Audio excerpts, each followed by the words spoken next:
La dernière keynote d'Apple vient de passer, ils ont annoncé des produits de folie. Aujourd'hui, j'en teste un. Il existe depuis très longtemps, mais une mise à jour majeure s'est faite, et pas forcément au niveau des composants internes, mais plutôt dans sa taille. On voit ça tout de suite après l'intro.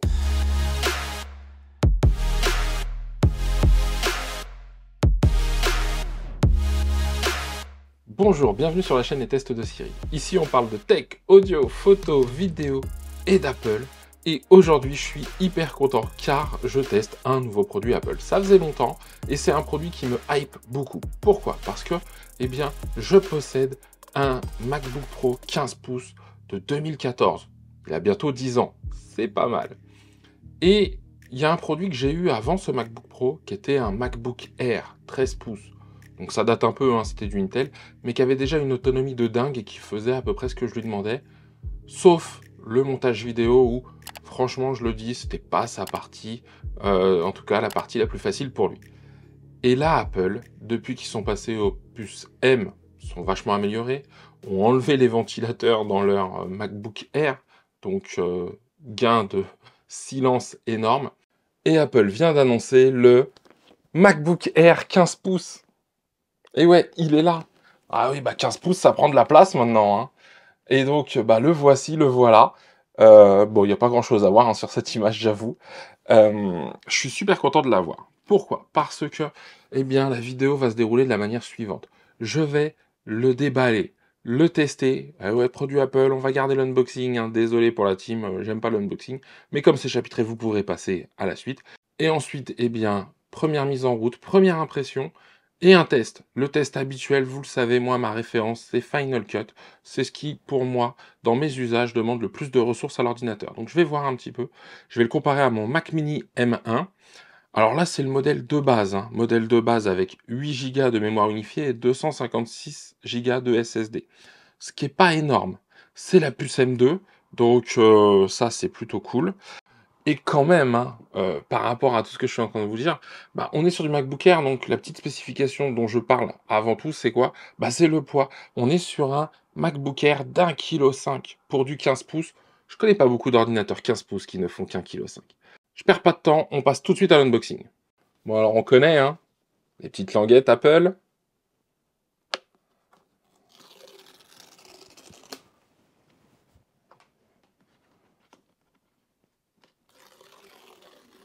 Et voilà. Allez, c'est parti. On passe en caméra du dessus. Alors c'est bon, on est parti. J'ouvre. Oh là là. Donc l'habituel emballage, hein. Je mets le Mac de côté. Ah, il fait massif, il fait plus massif que ce que je pensais d'un coup. Mais bon. Le chargeur, la notice comme d'habitude, un câble tressé USB-C MagSafe. Jusque-là, rien de bien méchant. Et donc maintenant, on passe au Mac. Alors, je l'ai pris en Midnight. Midnight, cette couleur-là, hein. Oh là là. C'est beau, hein. J'espère que vous verrez bien comme ça. Je vous le montre ici. Ça me paraît même plus foncé qu'avant, je le dis. Alors là, vous voyez, hein, voilà, les reflets. J'espère qu'avec les reflets, vous ferez une idée. Comme d'habitude, hein, allez le voir en Apple Store, ce sera le meilleur moyen de vous en rendre compte. Donc c'est un bleu très profond, hein. Très très profond, qui prend les traces de doigts tout de suite, je le dis. Alors, extérieurement, donc magnifique pièce. Il y a plus ce côté, vous savez, où ça descend un petit peu, ça nous fait un bord fin et un bord plus épais. Non, là, tout est de la même, voilà, hein, tout est de la même veine, tout est de la même épaisseur. C'est joli, hein, c'est très très beau. 15 pouces, les gars, 15 pouces. Alors les gars et les filles, hein, mais 15 pouces là. MacBook Air. Au niveau de la connectique, alors j'espère que vous verrez. Deux USB-C, le MagSafe. De l'autre côté, hop, le voici. Nous avons donc un port casque, un mini jack 3.5. C'est fin, c'est beau, c'est lourd. 1,5 kg, on croirait pas comme ça, hein. Mais ça fait costaud, c'est lourd, hein, toute proportion gardée. Mais c'est de l'hyper transportable, là, quand même, pour du 15 pouces, hein. Hop. La petite feuille de protection.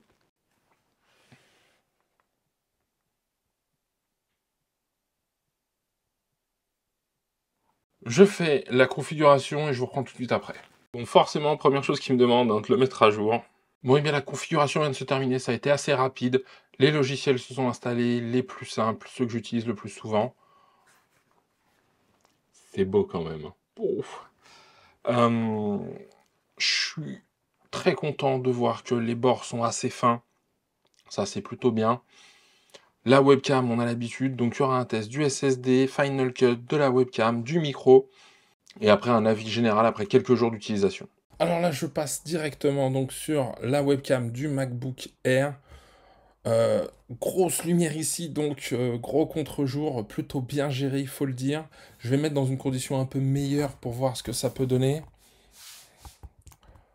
Eh, est-ce que là, c'est pas trop mal, hein? Donc voilà, bienvenue sur la chaîne Les Tests de Cyril. On fait un test de la webcam du MacBook Air 15. Bon, c'est nous webcam, hein, donc il n'y a pas grand-chose à dire. On fait aussi un test des micros, savoir un petit peu comment ça enregistre. Voilà, tout vient du MacBook, maintenant je repasse à la caméra principale. Alors, je vais faire un test des haut-parleurs. Vous n'allez pas l'entendre, hein, je vous le dis tout de suite. Je fais mon test et on voit ce que ça donne. Je viens de tester les haut-parleurs, hein. J'aime bien tester cette partie-là, alors je peux pas vous faire de rendu. Il n'y a aucun trou, hein, pour montrer que sur le dessus, il y a des haut-parleurs, etc. Donc tout vient sur la partie, entre guillemets, entre la jonction entre l'écran et la partie top case, le clavier, etc. Et ça envoie pour la finesse que ça a, hein.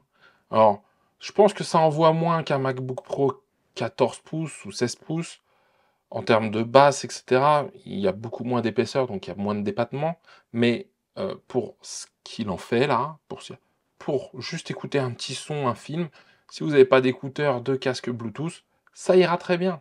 Donc voilà, les haut-parleurs, gros plus. Alors l'écran 15 pouces, c'est vraiment bien, je le dis, l'espace de travail est vraiment confortable. C'est pour ça que j'ai toujours mon MacBook Pro 15 encore avec moi, parce que bah il a cette grandeur qui nous permet de faire quand même des choses plus que sur un 13 pouces. On va pas se le cacher. Maintenant, par rapport au 14 pouces en MacBook Pro que j'ai pu tester, bah, il est bien le 14, mais tout de suite là, je sens que j'ai un peu plus d'espace. Vous voyez, c'est juste un ressenti, j'ai pas les deux l'un à côté de l'autre, mais voilà, c'était important que je vous le dise. Je lance un test de SSD, on va voir tout de suite ce que ça donne. Bon, je viens de faire le test du SSD. Je rappelle, hein, c'est le SSD entrée de gamme 256 Go, c'est jamais réputé les entrées de gamme chez Apple pour être les plus performants. C'est ce qu'on voit ici, c'est bien plus, c'est bien plus lent que les SSD que j'ai pu tester sur les autres que je vous ai présentés dans les vidéos précédentes.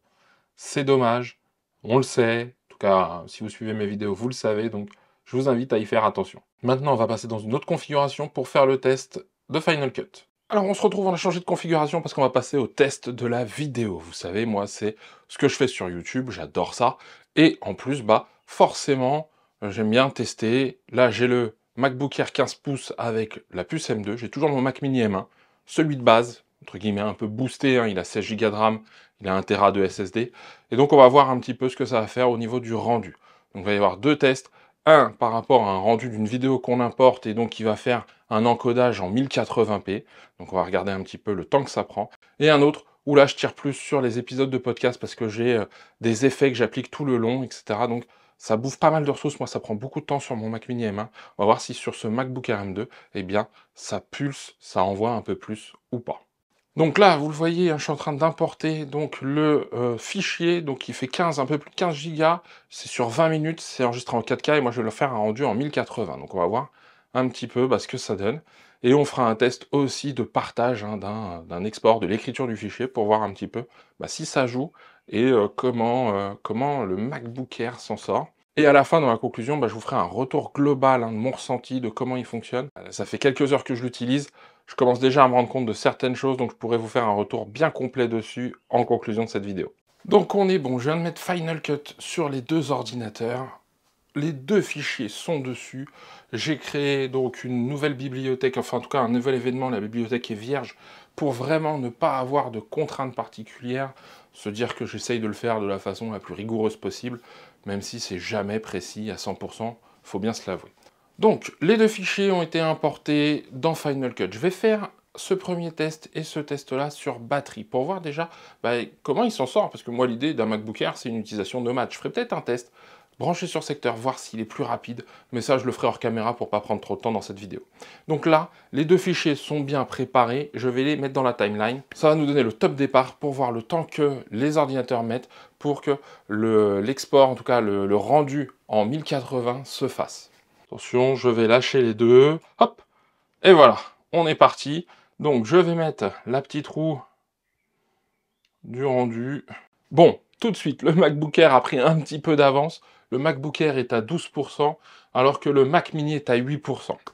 Donc, c'est une tâche basique, hein, c'est vraiment... Mais si par exemple on prend de la 4K et qu'on la met en 1080, bon, voilà, ça prend quand même de la ressource, donc bah, c'est ce qu'on va voir là. Oh là là là là. Bon, j'ai enlevé la veille comme ça, on va pas dire qu'il y a eu une interférence ou quoi que ce soit. Le M2, alors que mon Mac Mini M1 a quand même 16 Go de RAM, 1 Tera de SSD, mais comme quoi, vous voyez, là, c'est vraiment le processeur avec les cœurs GPU qui fonctionnent bien. Le M2 est à presque 2 tiers, 65%. Là, je suis à 47. Donc, il y a presque 20% d'écart hein, entre le M1 et le M2. Ça marche plutôt bien. On est arrivé à 90% sur le M2. On n'est même pas à 60... On vient de passer 67%. Donc, hier, hein, la barre des 20% est largement dépassée. On arrive même presque à 30% d'écart parce que là, le M2 a bientôt terminé. La petite barre va s'arrêter. Hop là, le M2 vient de s'arrêter. D'accord? Le MacBook Air 15 vient de finir. On est à 70%, 71% au moment où ça s'est fait. Donc, il y a encore 30% à attendre. Du temps en plus dans le rendu. Ce M2 vient de mettre une petite fessée à mon Mac Mini M1. Ça me rappelle le Mac Mini M2 Pro. Hein, M2 Pro, donc un processeur plus véloce que sur celui-là. Ou pareil, j'avais senti une grosse différence et quand j'avais fait le podcast, c'était flagrant. Donc, on apprécie d'avoir ce type de machine et on se rend bien compte qu'il y a quand même une différence de performance, sachant que là, je n'ai que le modèle de base. Il lui reste encore 10%, donc juste j'explique ce qui va arriver juste après. Ce que je vais faire une fois que ce sera terminé, eh bien, c'est que là, je vais faire un partage, donc je vais demander à ce qu'il me crée le fichier en 1080, pareil, sur le disque dur, hein, parce qu'à chaque fois, en tout cas sur le SSD, parce qu'à chaque fois j'utilise les SSD internes, d'habitude je fais du montage sur des SSD externes, mais là, pour les besoins de voir un petit peu et de comparer les machines, je fais ça sur le SSD interne. Donc le Mac Mini a bientôt terminé, 98, 99, top. Voilà, comme ça, je vais vous mettre les temps juste en dessous, vous allez pouvoir voir la différence. Maintenant, je vais faire un rendu, donc un partage, pardon, plutôt de fichiers. Les deux sont partis, donc le rendu. Moi, de tous les tests que j'ai fait, souvent là, c'est le SSD. C'est la vitesse du SSD qui va être déterminante pour ce partage, cette écriture du fichier final. On va le voir là tout de suite. Le MacBook Air est à 4%, le Mac Mini M1 est à 6%. Donc, c'est bien, ça confirme à chaque fois, hein, de test en test, quand vous voulez faire un rendu, c'est le processeur qui va jouer sur les Mac. Donc forcément, plus vous avez de cœur CPU, plus vous avez de cœur GPU, plus ça y va, plus c'est rapide. C'est ce qu'on vient de voir aujourd'hui. Pour ce qui est du partage, donc l'écriture du fichier en fait final sur le disque, et bien là, c'est la vitesse de votre disque qui est importante. On le voit ici, hein, le MacBook Air est à 17%, le Mac Mini est à 20%, 19%, donc voilà, il est un peu plus rapide parce qu'à l'époque, c'était un peu plus rapide. Maintenant, moi, je l'ai vu sur les derniers où quand vous avez des SSD qui envoient beaucoup, il y a de quoi faire. Franchement, il y a de quoi se faire plaisir, etc. Donc, ça sera mon premier test sur ce fichier simple. Et juste après, une fois que là, la durée est terminée, eh bien, on regarde ce que ça donne avec un fichier beaucoup plus complexe, un traitement beaucoup plus complexe. Top, c'est terminé sur la partie Mac Mini. Hein, j'ai quelques secondes de retard, mais vous voyez, hop, c'est apparu là. Hein, quel beau gosse. Non, plus sérieusement, donc vous avez vu, ça vient de s'arrêter là. Là, ça continue. Hein. Hop là, terminé aussi. Donc, quelques secondes d'écart, parce qu'on a vraiment des SSD quasi similaires en termes de vitesse. Vous avez vu le rapport tout à l'heure du test de vitesse, donc voilà. Bon, on va s'en arrêter là pour ce test avec ce fichier. Je rappelle, un fichier quand même de 15 Go qui fait 20 minutes.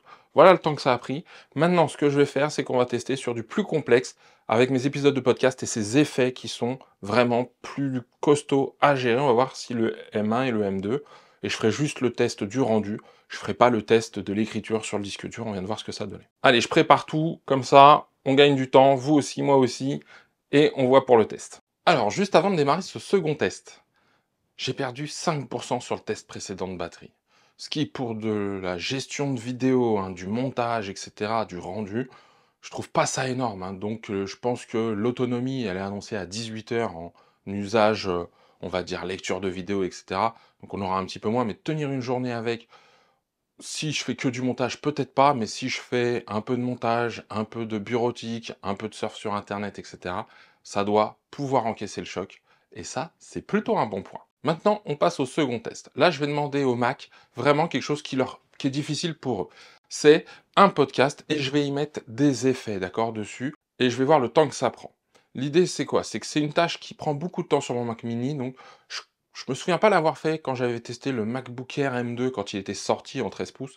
Donc là, on va refaire ce test-là, comme ça vous permet de comparer, parce que vous avez peut-être pas regardé l'autre vidéo, même si je vous invite à la regarder. Hein, elle est quand même bien. Allez, on est parti. Donc j'ai mis déjà les deux fichiers, je vais les mettre dans la timeline. Donc là, ce que je fais, hein, c'est que je prépare, ça mange pas de ressources, c'est vraiment quand je vais mettre. Alors il y aura un petit décalage de quelques secondes, on va voir comment ça se répercute à la fin, on va faire les calculs. Moi, je vous mettrai tout en petite incrustation en dessous pour que vous ayez vraiment les bons time-codes à chaque fois. Donc, ça y est, hein, les deux fichiers sont vraiment bien préparés, vous avez vu le voir. Là, je vais mettre l'effet et je vais le tendre au maximum. Je vais commencer par le Mac Mini M1, parce que je pense que c'est lui qui va ramer le plus. Donc, le décalage, on va voir si le M2 le dépasse, c'est qu'il sera plus rapide. Donc voilà, les rendus sont lancés des deux côtés. Hein. On le voit ici, on le voit là. 2% et 1% pour le M2. Donc, on va voir ce que ça va donner sur ce moteur de rendu. J'espère que le M2 sera plus performant que mon Mac Mini M1. Normalement, ça devrait être dans la logique. Ce que je fais là, c'est que je coupe et que je lance le timer pour vous donner les informations. Petit point d'étape, ça fait quasiment 5 minutes de passé. On est à 21% sur le M2, on est à 17%. Donc, vous voyez, c'est une tâche qui est vraiment dure pour les Macs. Je ne sais pas pourquoi ça a été fait.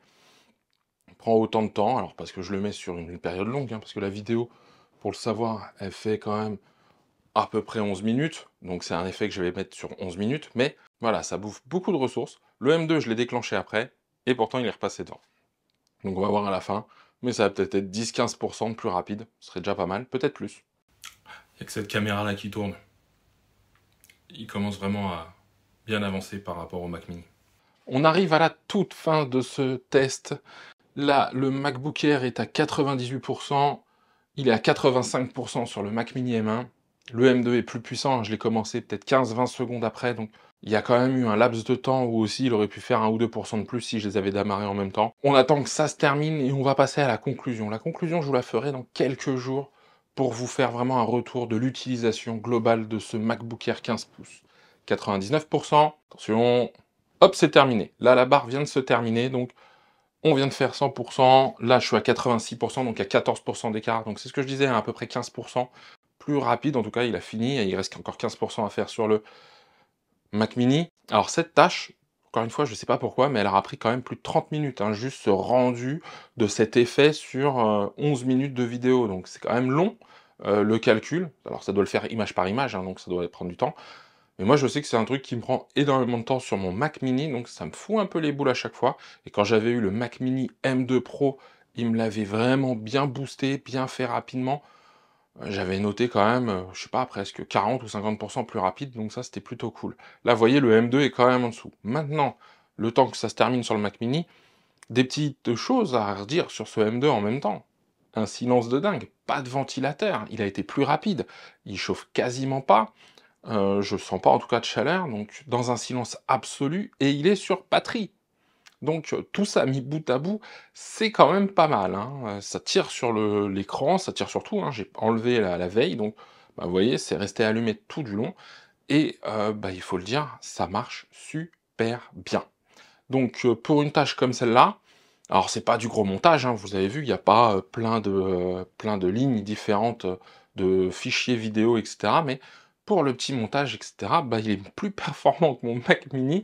Bon, mon Mac Mini, il arrive sur ses 3 ans, hein, puis on est passé à une génération d'après. Par contre, il a moins de mémoire unifiée, il a moins de SSD, donc c'est pas idiot non plus. Hein. Donc, en tout cas, c'est pas déconnant en termes de performance, loin de là. Je laisse le Mac Mini terminer sa tâche, on verra et je ferai le top pour le temps. Vous aurez une différence de timing entre les deux, et puis bah après, on passe à la conclusion, mais d'ici 2 jours pour avoir quand même un peu de recul sur l'utilisation au quotidien de ce MacBook Air 15 pouces. Alors, on arrive sur la fin du test, le Mac mini est à 98%, lui aussi est resté très silencieux, hein. Ça c'est vraiment important parce que lui il est ventilé, et il n'y a pas de bruit non plus, c'est ce que j'adore avec ce Mac mini, hein, je le dis très concrètement. 99%, donc bah, il va s'être passé, je vais regarder au niveau du timer, ouais, il va s'être passé quand même 6-7 minutes de plus. On regardera à la fin, hein, précisément, je pense que c'est à peu près l'ordre. Entre la fin de celui-ci et la fin de celui-là. Hop, c'est terminé.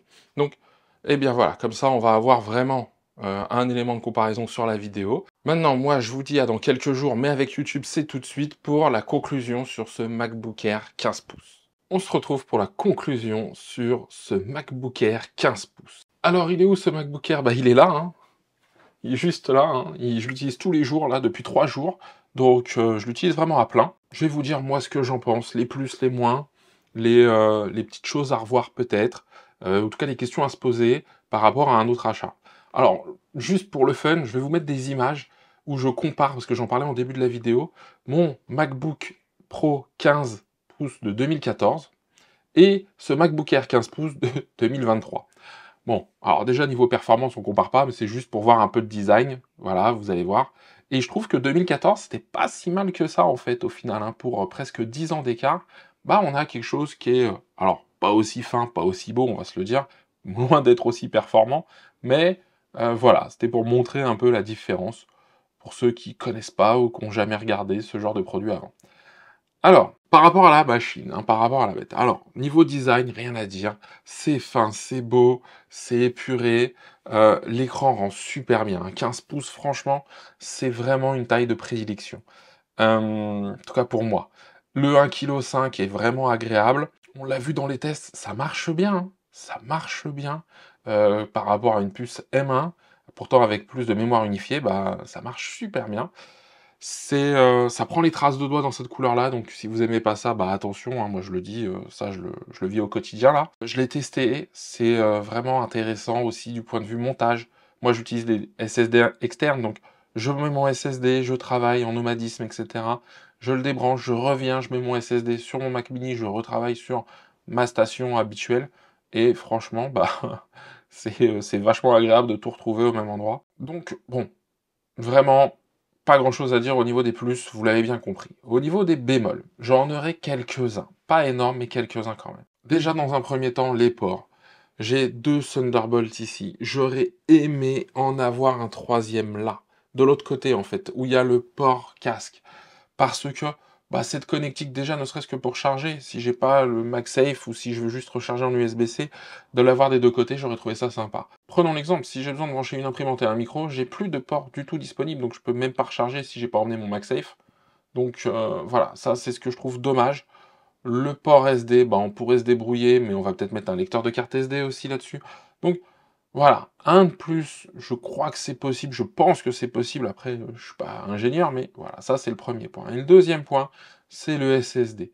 Le SSD, il est un peu lent, je trouve, au final.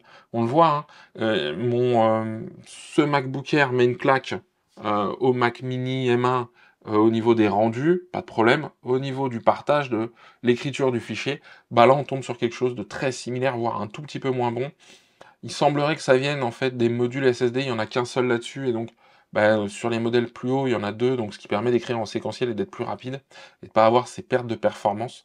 Donc voilà, ça c'est le petit point là-dessus, sur lequel je voulais en tout cas vous partager.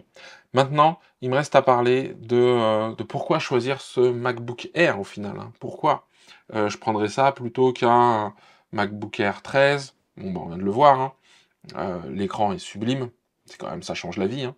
Et par rapport au MacBook Pro, bah, les MacBook Pro, je prends le 14 et 16, celui-là en taille d'écran, ah, il y a quand même plus de confort, hein, de travailler sur celui-là que sur un 14, hein. Je l'ai encore vu là, sur les 2-3 jours qui viennent de s'écouler, où je suis plus à l'aise pour faire de la vidéo. Pour faire de la bureautique, des trucs comme ça, ok. Maintenant, est-ce que je vais aller sur un MacBook 14, un MacBook Pro en tout cas, 14 ou 16, pour faire de la bureautique? Je suis pas sûr. Mais attention, hein, autant sur les prix de base, il y a une différence assez énorme. Je crois qu'on est de l'ordre de ouais, 700-800 €. Mais sur un MacBook Pro, j'ai des puces Pro ou Max, j'ai 16 Go de mémoire unifiée et j'ai 512 de SSD. Si déjà je rajoute 512 de SSD et que je mets 16 Go de RAM là-dessus, je suis à plus de 2000 €. Donc l'écart se réduit. Donc la grande différence, ça va être à quel niveau? Au niveau des ports.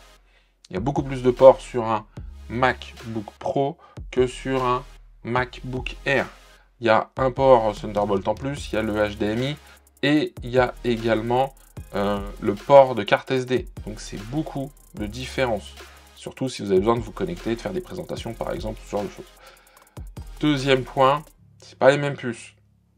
Ça aussi c'est important. Le 14 fait 100 grammes je crois de plus que celui-là. Mais attention, 100 grammes pour 14 pouces, pas pour 15. Donc celui-là je le trouve plus... Alors il fait moins robuste, mais il est très robuste, hein. La prise en main c'est impressionnant. Donc c'est des choses à prendre en compte, hein. Et encore une fois, moi je préfère travailler sur un 15.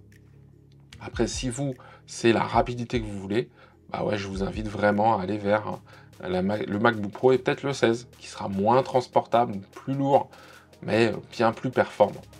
Donc choix cornélien. Moi pour terminer, je le valide à 200%. Je le dis, à part ce SSD, peut-être si je veux durer, prendre un peu plus de mémoire unifiée et un SSD plus gros, vous voulez transporter quelque chose de léger, de puissant, qui fonctionne bien, qui fonctionne avec une certaine polyvalence, c'est quand même pas mal, hein. On n'est pas toujours obligé de brancher 50 trucs sur son Mac, etc. Donc voilà, arriver chez soi, on le met sur un dock et puis derrière on le branche à un écran, ça peut multiplier les ports et avoir un grand écran. Ouais, aujourd'hui je le vois en performance sur batterie, encore une fois, il a vraiment quelque chose d'intéressant et puis son autonomie est vraiment très bonne. Donc moi il est survalidé, si je pouvais je le garderais. On va s'arrêter là hein, pour aujourd'hui sur ce test de MacBook Air. J'espère qu'il vous a plu, qu'il vous a intéressé. J'ai fait long comme d'habitude, vous me connaissez, je sais pas faire court sur ces vidéos, j'ai vraiment aimé, kiffé la faire. Si vous avez pris plaisir à la regarder, bah pensez à mettre un like, à vous abonner et à activer la cloche. Si vous avez des questions, c'est dans les commentaires. Je vous dis à très bientôt pour un nouveau test et surtout, prenez soin de vous.